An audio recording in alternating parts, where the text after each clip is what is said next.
Pag lumapit kayo sa isang binabaylan, hindi kayo nagtitiwala sa binabaylan mismo.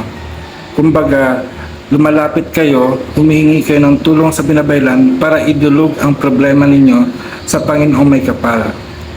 Ngayon, pag lumapit kayo sa isang binabaylan, o manggagamot, or healer, o mangkukulam, hindi kami ang pinuntahan mo, kundi yung diwata o yung espiritu na taglay namin. So ako, tagapamagitan lang sa espiritu, sa Diyos, sa diwata, para ipakiusap ka. Kasi para sa amin, sa akin, no?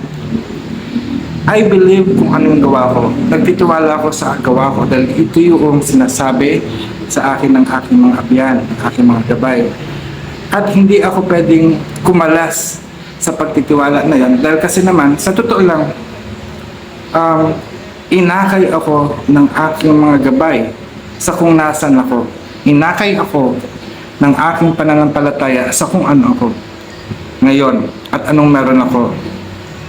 Ginagawa ko lang ito sa social media para paasahin kayo. Not in a form na umasa nga kayo for false hope, no? Bigyan kayo ng idea, ng kaliwanagan sa mga gawaing spiritual.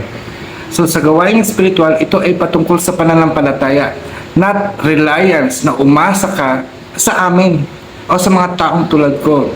Kung tutusin, medium lang kami. Medium o tagapamagitan, no? So, tagapamagitan, channeler, kung ano bang gusto ng Diyos. And we cannot question God kung ano ba talagang gusto niya.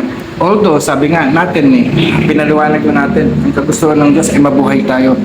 Anong klaseng buhay ang kailangang matanggap ngayon?